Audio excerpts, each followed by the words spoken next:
प्यारे दोस्तों, आज की इस वीडियो में हम आपको बताने वाले हैं कि जब पानी का सैलाब अजमेर शरीफ में पहुंचा और जब उस सैलाब में एक बच्चा डूबने लगा तो उस वक्त हजरत ख्वाजा गरीब नवाज का एक ऐसा क्या करिश्मा दिखा कि लोगों की आंखों में आंसू आ गए और वहीं पर हजारों लोगों ने इस्लाम कबूल कर लिया। यह जानकर यकीनन आप भी हैरान रह जाओगे। इसीलिए आज का यह वीडियो बहुत ही ज्यादा खास है। आप इसको आखिर तक जरूर देखें। और सबसे पहले, अगर आपको हजरत ख्वाजा गरीब नवाज से सच्ची मोहब्बत है तो आप इस वीडियो को दिल से एक लाइक जरूर कर दें और इसे शेयर भी कर दें ताकि यह वीडियो और भी लोगों के पास में पहुंच जाए। तो चलिए दोस्तों, शुरू करते हैं। दोस्तों, सबसे पहले तो हम आपको बता दें कि हजरत ख्वाजा गरीब नवाज को काबा शरीफ की हाजिरी के मौके पर अल्लाह के प्यारे नबी हजरत मोहम्मद सल्लल्लाहु अलैहि वसल्लम की तरफ से यह बशारत मिली थी। आप सल्लल्लाहु अलैहि वसल्लम ने फरमाया था, ए मोइनुद्दीन, तू हमारे दीन का मोइन है, मैं तुझे हिंदुस्तान की विलायत अता करता हूँ। जा अजमेर शरीफ जा, वहां पर तेरी वजह से बेधनी दूर होगी। अल्लाह के प्यारे नबी का हुक्म पाकर फिर हजरत ख्वाजा गरीब नवाज अजमेर शरीफ की ओर रवाना हो गए और इस तरह से फिर आप अजमेर शरीफ में तशरीफ ले आए। दोस्तों, यह उस वक्त की बात है जब अजमेर शरीफ में पृथ्वीराज चौहान का राज था। उस वक्त अजमेर में एक बहुत बड़ा और आलीशान मंदिर हुआ करता था। वह मंदिर सिर्फ राजा महाराजाओं और रानियों की पूजा पाठ के लिए ही खास बनाया हुआ था। उस मंदिर के पास में एक तालाब था जिसका नाम अना सागर था। हिंदू लोग उसके पानी को बहुत ही ज्यादा शुभ और पवित्र मानते थे। उनका यह मानना था कि जो भी कोई इस तालाब के पानी में एक बार नहा लेता है तो उसके पिछले सारे पाप यानी कि सारे गुनाह मिट जाते हैं। अना सागर के पास में जो मंदिर था वह इतना ज्यादा बड़ा था कि उसमें हर रोज लाखों चिराग एक साथ जलाए जाते थे। उस मंदिर में हजारों नौकर थे जिनका काम मंदिर में आने वाले लोगों की रहनुमाई करना था। यानी कि वह लोगों को बताया करते थे कि कौन सा देवता बेटा अता करता है और कौन से देवता को पूजने से धन दौलत प्राप्त होती है और कौन सा देवता सेहत और तंदुरुस्ती अता करता है। इसी दौरान एक दिन हजरत ख्वाजा गरीब नवाज रहमतुल्लाह अल अजमेर शरीफ में तशरीफ ले आए और यहाँ पर आकर अना सागर से कुछ फासले पर एक चटाई बिछाकर अपने कुछ मुरीद के साथ में बैठ गए। थोड़ी देर बाद ही असर का वक्त हो गया, इसलिए हजरत ख्वाजा गरीब नवाज ने अपने एक मुरीद हजरत कुतुबुद्दीन से अजान देने को कहा। कुफ्र और शिर्क से भरे अजमेर में अल्लाह के एक होने का यह पहला ऐलान था। इससे पहले यहाँ पर रहने वाले लोग इस्लाम से पूरे तौर पर लाइलम थे, इसलिए वह सब अजान की आवाज को सुनकर हैरान रह गए और अपने अपने घरों से निकलकर वह सब उन मुसाफिरों को देखने लगे और इस तरह से अना सागर के करीब बहुत सारे लोगों की भीड़ जमा हो गए। इसके बाद उन मुसाफिरों ने अना सागर के पानी से वजू किया और वहीं पर नमाज पढ़ना शुरू कर दी। यह देखकर वह सब लोग हैरान रह गए और सोचने लगे कि सब भगवान तो मंदिर के अंदर है, फिर यह लोग यहाँ पर खुले मैदान में खड़े होकर कौन से भगवान के सामने झुक रहे हैं। खैर, फिर वह शिकायत लेकर राजा के पास में पहुंचे और जाकर कहने लगे, राजा साहब, जिस फकीर का काफिला यहाँ पर आया है वह सब मुसलमान है। वह 5 वक्त अजान देते हैं और फिर हमारे पवित्र तालाब में हाथ मुंह धोकर उसे गंदा करते हैं। यह सुनकर फिर राजा ने ख्वाजा गरीब नवाज को पैगाम भिजवाया कि तुम लोग गोश्त खाते हो और हमारे पवित्र तालाब अन्ना सागर को हाथ मुंह धोकर गंदा करते हो। इस बात को हम बर्दाश्त नहीं करेंगे, इसलिए अब तुम्हारे लिए यही बेहतर होगा कि तुम लोग यहाँ से वापस चले जाओ। राजा की बात सुनकर हजरत ख्वाजा गरीब नवाज ने अपने मुरीद को हुक्म दिया कि वह जाएं और जाकर अना सागर से एक कांसा भर लाए। इसके बाद आपका वह मुरीद अना सागर तालाब पर गया और वह कांसा भरने लगा। अब यहाँ पर आप ख्वाजा गरीब नवाज की करामत देखिए। जैसे ही आपके मुरीद ने वह पानी का कांसा भरा तो अना सागर का सारा पानी खुश्क हो गया और अना सागर की तह में मिट्टी उड़ने लगी। यह देखकर फिर पूरे अजमेर शरीफ में कोहराम मच गया।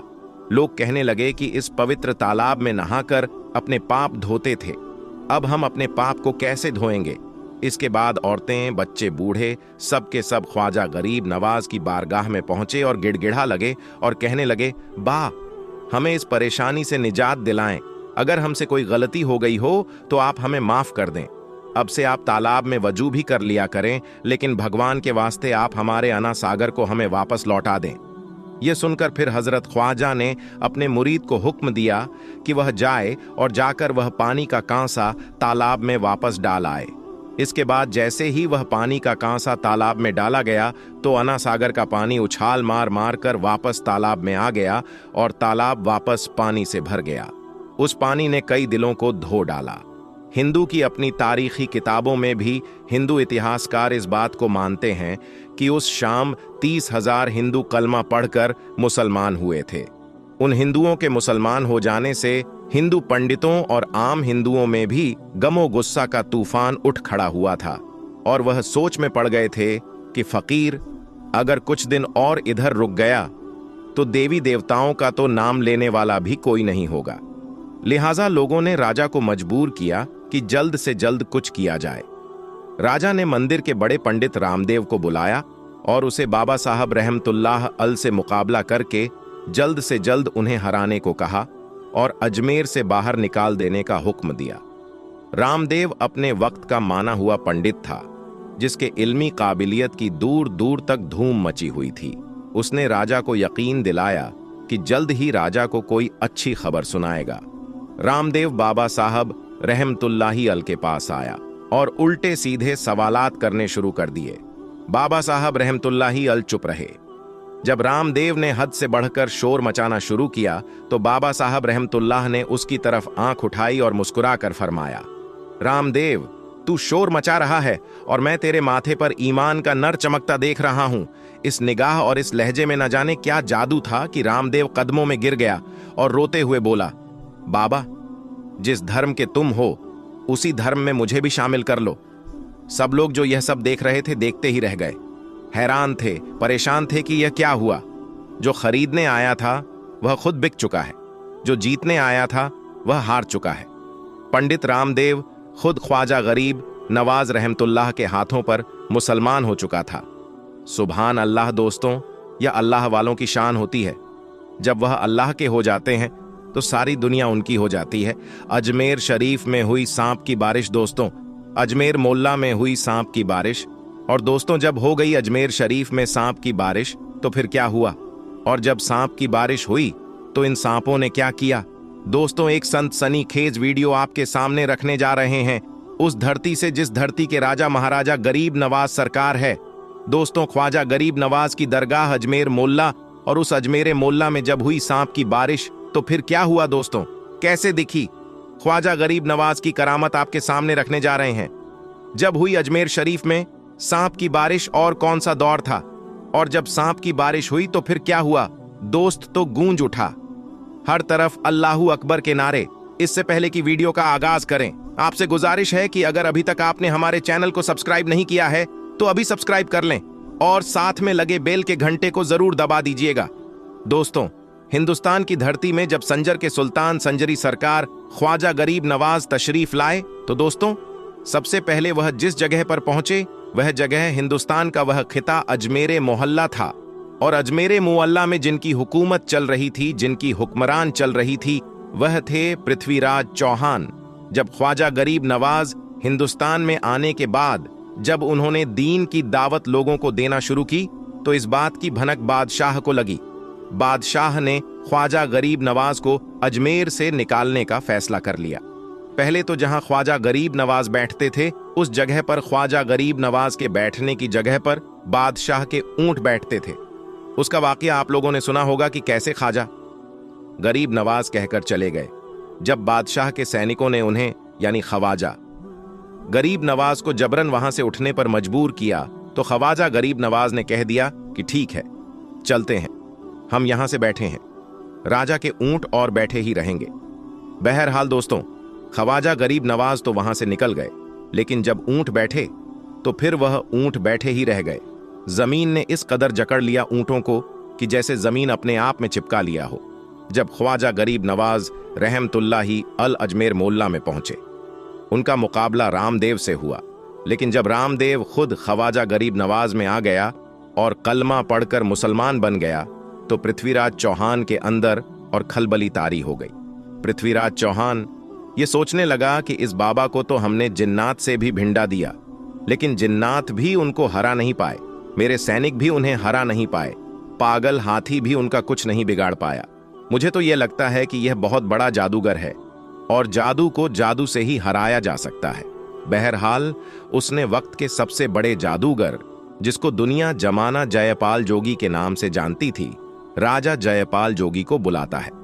दरबार में बुलवाने के बाद सारा माजरा ख्वाजा गरीब नवाज की पूरी हकीकत उनके सामने रख देता है कि कैसे उन्होंने अजमेर में रहना मुश्किल कर दिया है, कैसे लोगों को हक और हक्का नियत की दावत दे रहा है, कैसे इस्लाम की दावत सुल्तान उल हिंद दे रहे हैं। हमने बहुत कोशिश की लेकिन वह भागते नहीं हैं, तो हम किसी भी तरीके से ख्वाजा गरीब नवाज को अजमेर से भगा दो। अब दोस्तों, वह उस वक्त का सबसे बड़ा जादूगर था, बड़ा घमंड में था। उसने कहा, बादशाह टेंशन लेने का नहीं, मैं हूं ना, मैं पल भर में उनको भगा दूंगा, और अगर वह अजमेर से नहीं भागा, अजमेर को करके नहीं गया, तो फिर वह जान से भी हाथ धो सकते हैं। बहरहाल जयपाल जोगी ख्वाजा गरीब नवाज से भिड़ने के लिए चला जाता है। साथ में लगभग 2500 छोटे छोटे जादूगरों को भी लेकर जाता है। जयपाल जोगी के आने की खबर ख्वाजा गरीब नवाज को मिल जाती है। मुरीद में थोड़ा सा डर भी था कि जयपाल जोगी वक्त का सबसे बड़ा जादूगर था। सुल्तान उल हिंद ख्वाजा गरीब नवाज को बताया जाता है कि हुजूर, आज आपसे मुकाबला करने के लिए जयपाल आ रहा है। वह जयपाल जिसकी जादू का कोई काट नहीं कर सकता है, वह जयपाल जो आज तक किसी से हारा नहीं, जिससे भिंडा है वह बर्बाद हो गया, निस्तनाबूत हो गया। ख्वाजा गरीब नवाज के सामने जयपाल की बातें रखी जाती है। ख्वाजा गरीब नवाज कहते हैं कि मेरे मुरीदो, तुम घबराओ मत, मैं एक दायरा खींच लेता हूं, एक लाइन खींच लेता हूं। इस दायरे के अंदर जब तक मेरा मुकाबला जयपाल होता रहे, तुम में से कोई भी इस दायरे से बाहर नहीं जाना। बहरहाल ख्वाजा गरीब नवाज ने एक लाइन खींचकर एक लकीर खींच दी। सारे मुरीद उसके अंदर आ गए। अब जयपाल आता है, ख्वाजा गरीब नवाज को धमका है, उसके बाद खजा। गरीब नवाज उनसे डरते नहीं है दोस्तों। सोचने का है कि जो अल्लाह से डरने वाला हो, वह भला किसी जादूगर से क्या डर सकता है। ख्वाजा गरीब नवाज के ऊपर जयपाल की किसी भी बात का कोई असर नहीं होता है। जयपाल गुस्से में आ जाता है, अपने चेले छपाओं से कहता है कि इन पर फिजा में जादू करो और उनके ऊपर सांप की बारिश कर दो दोस्तों। उसके बाद जोगी ने ऐसा जादू किया कि आसमान से सांप बरसने लगे। जी हां दोस्तों, आसमान से अजमेर मुल्ला की धरती में सांप बरसने लगे। खास तौर पर दोस्तों, आसमान से अजमेर मुल्ला की धरती में सांप बरसने लगे। खास तौर पर जिस जगह ख्वाजा गरीब नवाज और उनके चाहने वाले थे, वहां सांप बरसने लगे। लेकिन ख्वाजा का करिश्मा देखें दोस्तों, ख्वाजा की करामत देखें। किसी भी सांप में इतनी हिम्मत नहीं हुई कि जिस दायरे को ख्वाजा गरीब नवाज ने जमीन में खींचा था, उस दायरे के अंदर गिरता, बल्कि सारे सांप उस दायरे के बाहर गिरे दोस्तों। जब जादूगर ने देखा कि सांप की बारिश भी ख्वाजा का कुछ नहीं बिगाड़ पाई, फिर उसने ऐसा जादू किया कि आसमान से आग बरसने लगी। फिर भी ख्वाजा गरीब नवाज के इस दायरे के अंदर आग भी नहीं पहुंच सकी। फिर दोस्तों, सारा तिगड़म कर बैठा। जयपाल जोगी और ख्वाजा गरीब नवाज और उनके चाहने वालों का कुछ भी बाल भी बांका नहीं कर पाया। तो उसने लास्ट में यह सोचा कि अब मैं आसमान में उड़कर उनसे बदला लेता हूं, उन पर जादू करता हूं। उसके बाद वह हिरण की खाल फेंकता है और उस पर सवार होकर आसमान में उड़ जाता है।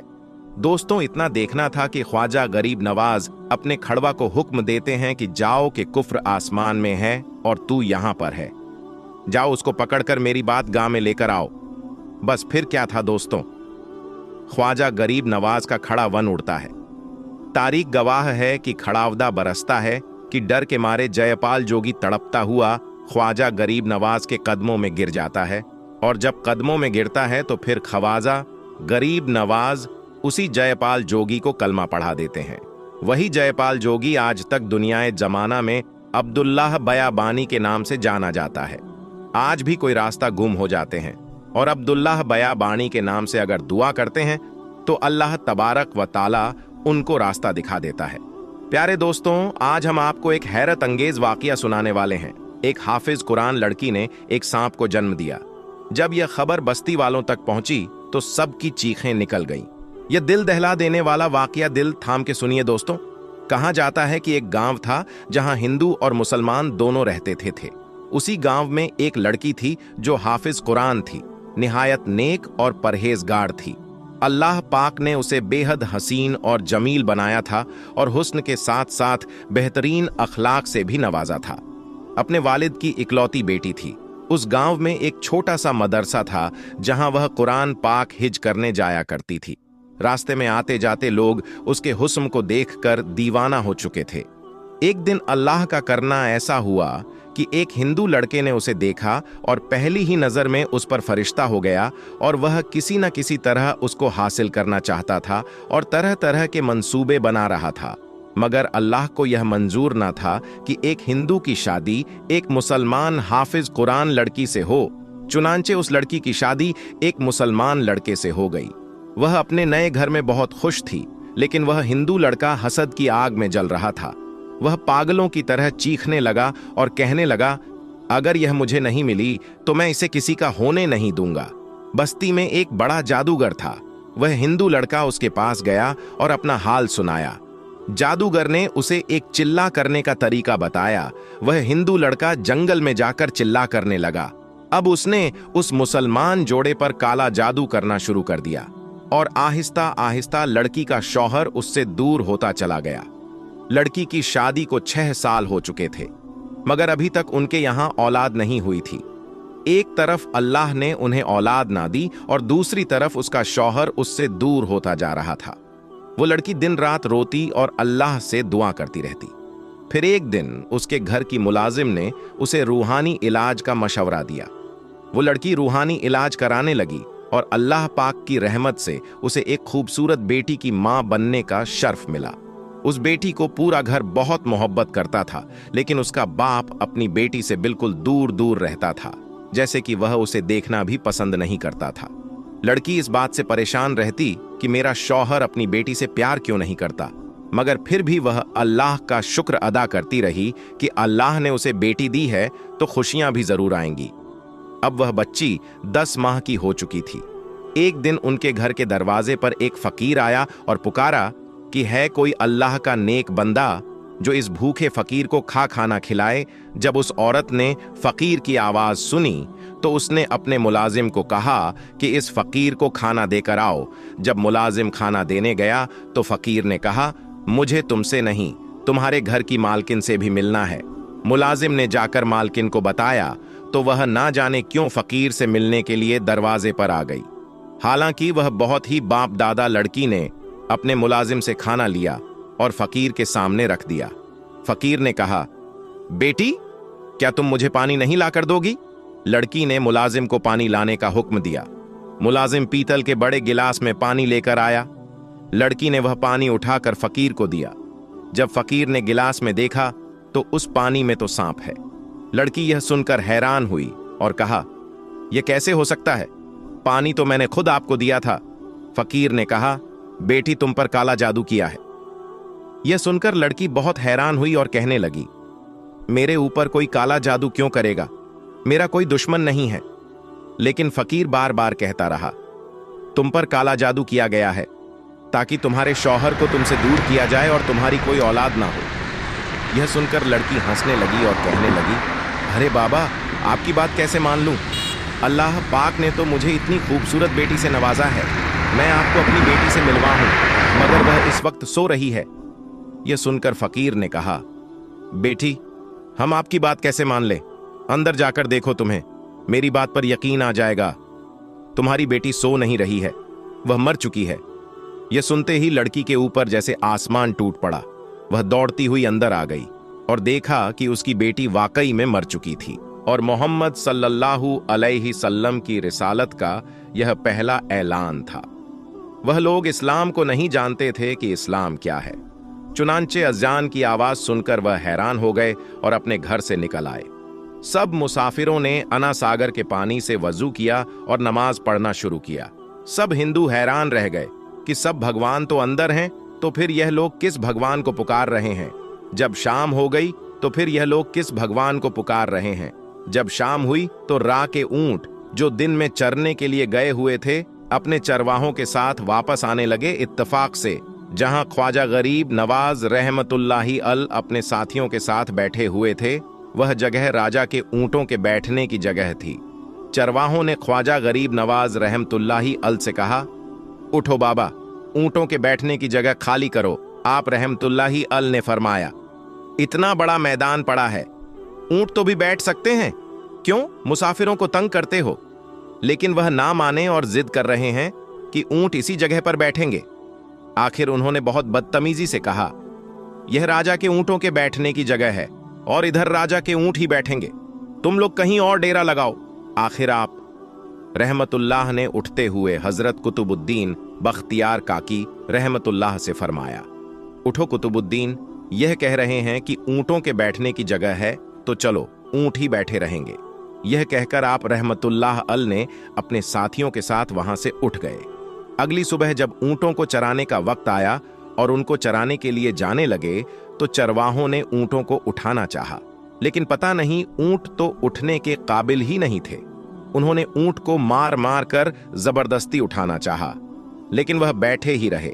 चरवाहे बहुत ज्यादा परेशान थे कि जो ऊंट उनके एक इशारे पर उठ जाते थे, आज क्या हो गया है, क्यों नहीं उठ पा रहे हैं। आखिर उन्हें याद आया कि कल उस मुसाफिर फकीर ने कहा था कि चलो ऊंट ही बैठे रहेंगे। लोग इकट्ठा होना शुरू हो गए।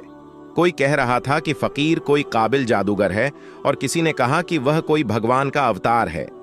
धीरे धीरे बात राजा तक पहुंच गई कि एक मुसाफिर फकीर ने राजा के ऊंटों पर जादू कर दिया है।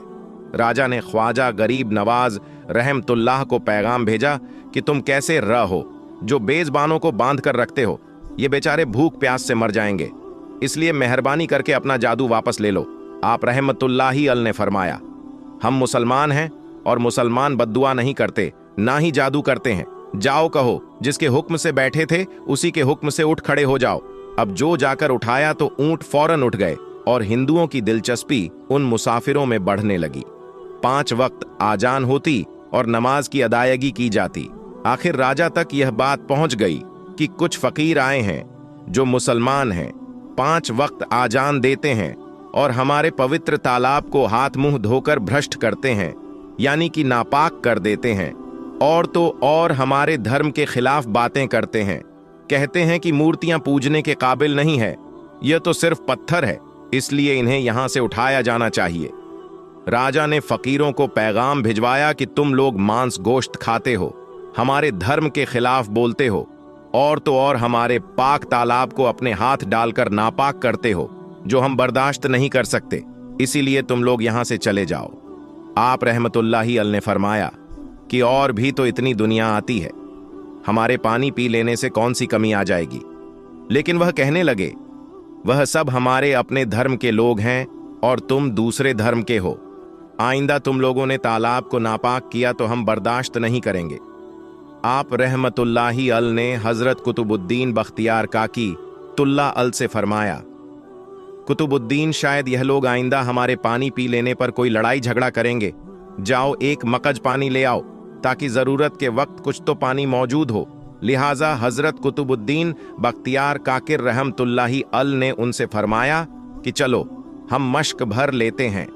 वह इस शर्त पर मान गए कि तुम्हारा जिस्म पानी से छूना नहीं चाहिए। हजरत कुतुबुद्दीन बख्तियार काकी रहमतुल्लाही अल तालाब की सीढ़ियों पर जाकर बैठे और मश्क जा पानी में डुबो दिया। जब वह भर गया तो हजरत कुद्दूसी मोहम्मद ने वह मश्क जांजा ऊपर खींचा, लेकिन जूं ही मश्क जांजा पानी से बाहर निकाला, अन्ना सागर का पानी सूख चुका था। ऐसा लग रहा था कि अन्ना सागर का सारा पानी मश्क आजा में बंद हो गया था।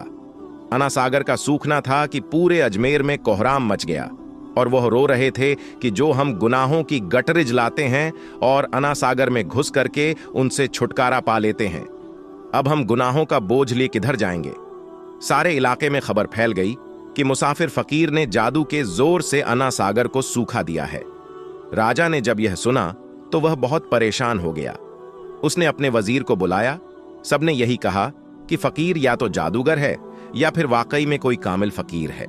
साथ ही वह परेशान हुए कि अजमेर की रौनक तो थी ही, अन्ना सागर के दम से, इसी की वजह से तो लोग दूर दूर से अजमेर आते थे और अपना ईमान ताजा करके लौटते थे। अना सागर के सूख जाने से हिंदू धर्म की प्रचार को बहुत बड़ा धक्का लगा था और यह बहुत ही हैरान करने वाली बात थी। आखिर तय किया गया कि फकीर से बात किया जाए। आखिर वह चाहता क्या है? अगर उसकी कोई जरूरत खाने पीने की चीज है तो हम मान लेंगे, या फिर सब मर्द, औरतें और बच्चे जाकर फकीर को मनाएंगे कि लोगों को परेशानी से बचा लीजिए और हम पर रहम कीजिए। हम पाप का बोझ उठाए किधर जाएं और कैसे सुकून पाए? यह काम ज्यादा आसान था। लिहाजा सारे लोग बाबा साहब रहमतुल्लाही अल के पास आए और बोले, बाबा तुम भी वजू कर लिया करना, लेकिन भगवान के वास्ते हमारा अना सागर हमें लौटा दो आप रहमतुल्लाही। ये अल ने हजरत कुतुबुद्दीन बख्तियार काकी रहमतुल्लाही अल से फरमाया, जाओ कुतुबुद्दीन मश्क जाजा वापस तालाब में डाल दो। जूं ही मश्क आजा तालाब में उलटा गया, अना सागर किनारों तक उछल आया।